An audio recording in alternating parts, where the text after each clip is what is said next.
Les 3 interprètes sont présentes sur scène avant même le début de la pièce. 2 d'entre elles sont en retrait, adossées au mur du fond, silencieuses. L'autre est positionnée au centre de la scène, droite, inébranlable. Elle fait face au 4e mur. Ses cheveux sont clairs, ondulés, tombent sur ses épaules. Elle porte une robe noire qu'elle enlève nonchalamment, sans prêter attention au regard de la foule. Elle se redresse à nouveau avant de se défaire de ses sous-vêtements, qu'elle dépose à ses pieds. Complètement nue, elle s'approche de l'unique source de lumière sur trépied, dirigée à la hauteur de ses hanches. Le bas de son ventre s'illumine devant les spectateurs, devant moi. Elle est incandescente. Elle s'observe face à quelque chose d'invisible, que l'on devine comme un miroir, un doute dans le regard cherchant l'approbation de son reflet. Ses mains reconnaissent le rituel. Elle parcourt son corps, frôle ses seins, sa nuque, sa bouche. Sans même de fade-in, la chanson thème de la Pat' Patrouille perfore le silence de la salle. Je suis hypnotisée par sa chorégraphie asynchrone. Ses doigts glissent entre ses lèvres pour atteindre son clitoris. Sa tête se renverse, son corps s'agite, prend du rythme, implose. Les aboiements des chiens patrouilleurs et sa jouissance closent la première scène.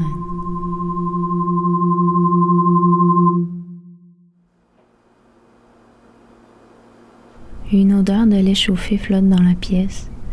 Tout est flou et vaporeux.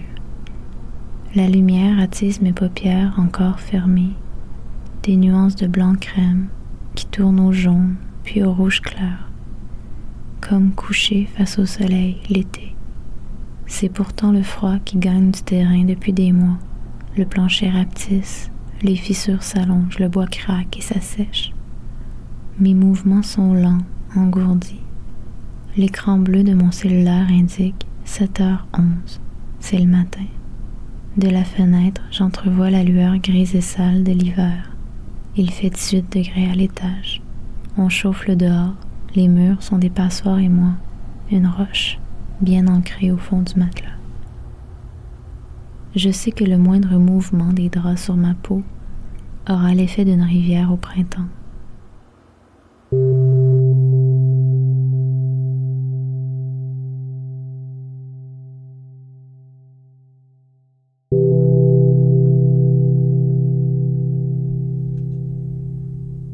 Le bruit de tes pas résonne dans la cage d'escalier.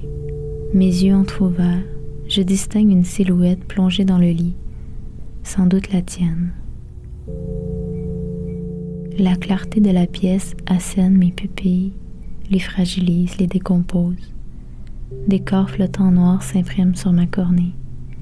Une séquence d'ombres chinoises sans histoire tapisse les murs, informelle, aléatoire. Elles suivent mon regard avec un léger décalage.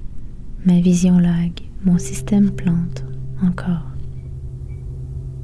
Depuis que la pression et le fer sont à plat, je ne tolère plus la chaleur ni l'humidité et tous les effets de resserrement sur ma peau. Je ne prends plus les enfants, ne supporte plus leur poids, ni même leurs minuscules mains sur ma bouche. L'idée de construire un igloo m'effraie. Du matelas, mon lit représente l'étendue de ma maison. Depuis des mois, je vis dans 42 pieds carrés. L'exposition prend forme ici, dans cet espace restreint. Les murs sont d'un blanc de javel, le plafond aussi. Des prises de courant sont installées en périphérie de la galerie jusqu'à former une clôture électrique. Il fait clair, les lumières au néon sont allumées à l'année. Un état d'alerte générale plane jusqu'au prochain dégel. Le sol est lustré, de ciment, recouvert d'une fine couche de vernis. Il n'absorbe rien, tout reste en dehors, l'humidité, l'eau et la crasse. Du rez-de-chaussée, j'entends les enfants réclamer des soins parentaux quelconques. Du lait dans les céréales, une envie qui a mal viré, un morceau de casse-tête manquant. Nos corps entrelacés, humides. Tu proposes de jouer à roche-papier-ciseaux pour savoir qui descendra. Je devine assez rapidement que tu imagines la roche comme la forme la plus probable pour me vaincre. Quelque chose de lourd, d'une dureté qui peut possiblement blesser. Ma main enveloppe ton poing. Tu m'invites pour un 2 de 3. Je refuse et me rendors avant même que ton corps ait traversé le cadre de la porte. Une quantité importante de sable forme un cercle parfait au centre de la pièce. La matière est appliquée avec justesse. On pourrait croire que cette installation a été conçue par une machine, un robot. Tu comprends rapidement que la forme couvre la quasi-totalité du sol. L'envie te prend d'en évaluer les dimensions. Tu te couches au sol, à l'étroit, longe le cercle et vérifie une dernière fois que personne ne te regarde. Tu ne veux rien abîmer. Les bras allongés au-dessus de la tête pour mesurer la distance qui sépare tes doigts de tes pieds. Tu estimes le diamètre à 6 pieds 2. Entrelevant, tu accroches accidentellement l'œuvre, laissant une marque au sol. Tu tentes de réparer la gaffe en ramenant les grains de sable vers le cercle avec le revers de la main. Chaque geste amplifie le désastre. L'installation prend rapidement une allure bancale, désordonnée. Confus, tu te relèves et quittes la pièce sans te retourner. Le calme plat me réveille à nouveau. Je discerne une émission pour enfants qui inonde le salon. J'imagine leurs petits corps rivés devant l'écran, trop proches sans doute. À cela se mélange le bruit de l'eau qui refoule dans la tuyauterie, ton corps immergé sous la douche. Le mien, toujours figé, bien en position sur le matelas. Jusqu'ici, tout est en place. De mon lit, j'étire mon bras pour atteindre l'ordinateur. Dans ma boîte courriel, un autre message en caractères gras avec des points d'exclamation scintillants aux extrémités. Ils sont parfois très enthousiastes à l'idée de m'écrire. Je ne partage pas leur joie. J'ouvre le message et discerne les mots avancement, montage, démarche, rétroplanning, vernissage et beaucoup trop de formules interrogatives. Encore une fois, mon état d'inertie n'est pas venu à bout de ralentir le temps. C'est pourtant une matière que je croyais malléable. Ils avaient raison de croire que j'étais une artiste clé en main, puisque tout sera prêt dans les temps prescrits. L'exposition prend forme ici, dans cet espace minuscule. L'installation a le potentiel de devenir sauvage, indépendante, animée et inévitablement inanimée. Une bouilloire électrique trône au centre de la pièce, posée au sol, exactement au centre d'un cercle devenu imparfait. Elle contient toujours une quantité d'eau suffisante. Du goulot s'échappe un brouillard qui rend l'air condensé et très humide. La bouilloire est défaillante, elle hurle sans arrêt, rien d'affolant, simplement pour t'aviser que l'eau bout toujours et que tu n'y peux rien. Il est évident à ce point-ci que le niveau d'humidité n'est pas adéquat pour assurer la bonne conservation des œuvres. Ton corps est lourd, l'atmosphère est vaporeuse, chaque respiration devient remarquable. Quand tu t'approches du mur au fond de la pièce pour reprendre ton souffle, tu t'aperçois que de petites gouttelettes d'eau se forment à la surface et s'écoulent doucement sur le plancher. Tes pieds sont mouillés, les murs sont miroitants, légèrement embués. Lorsque tu regardes attentivement, tu peux voir apparaître les silhouettes des autres visiteurs, comme un miroir après la trop longue douche de l'hiver. Quand tu y poses ta main, ça n'a aucun effet. La condensation reste et ne laisse aucune trace de ton existence, même partielle.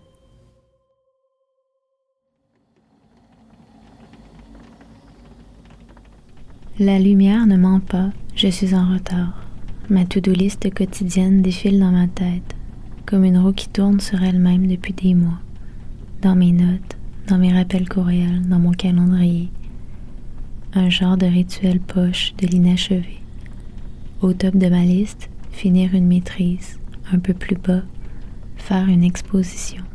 Et plus bas encore, écrit à l'encre invisible, rédiger un mémoire.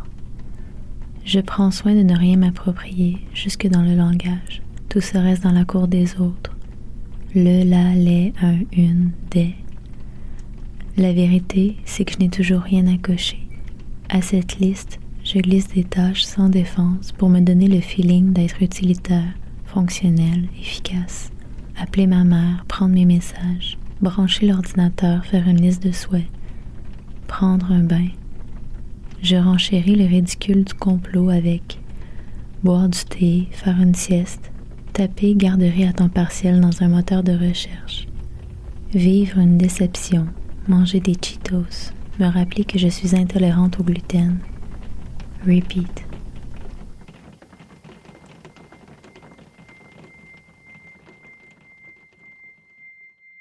Les autres visiteurs circulent dans la pièce sans tenir compte du silement de l'appareil.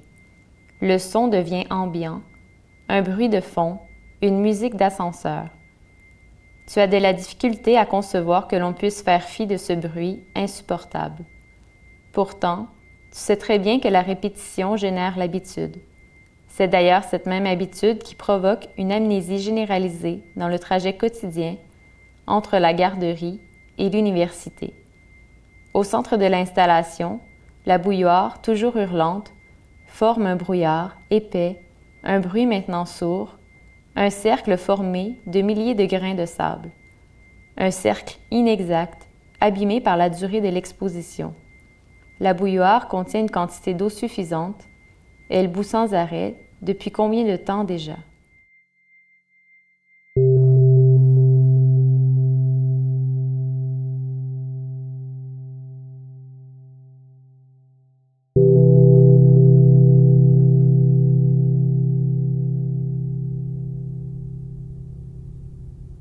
Ça faisait 1 mois qu'elle était partie quand je me suis finalement décidée à aller la rejoindre.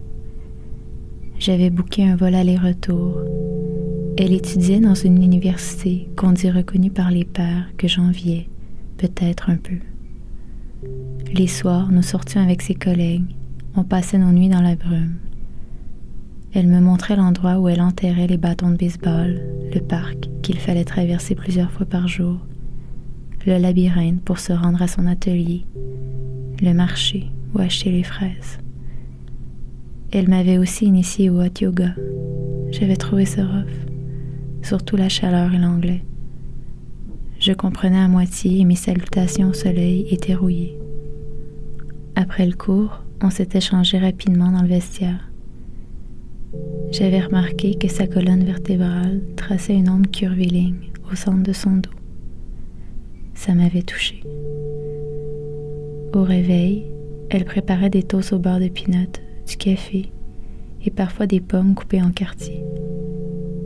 J'aimais sa façon chirurgicale de reproduire toujours les mêmes gestes, avec une attention que je ne connaissais pas.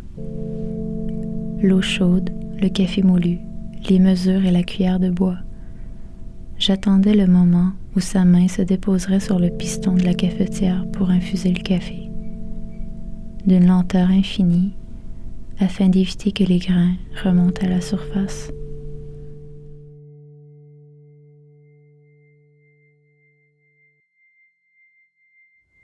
En t'approchant du cercle, tu t'aperçois que la bouilloire, au-delà de contenir de l'eau en constante ébullition, génère également une source de chaleur non négligeable, qui a le potentiel d'altérer les caractéristiques du sable au sol. D'une lenteur difficilement observable, chaque grain se liquéfie et modifie sa substance pour devenir du verre. Tu es fasciné par la transformation. Ton regard ne décolle plus de l'objet. Le hurlement est maintenant inaudible. Tu t'approches, de plus en plus près. Tes pieds touchent le sable chaud, bientôt brûlant. Tu sens la chaleur grimper dans ton corps. Tes yeux voudraient se fermer, mais tu n'y peux rien. Tu es absorbé. Tes organes anticipent leur transformation. Les sucres, sels et minéraux qui t'habitent se cristallisent. Ta peau devient émeraude. Ton corps se fige en un prisme à base triangulaire, d'une dureté qui peut possiblement blesser.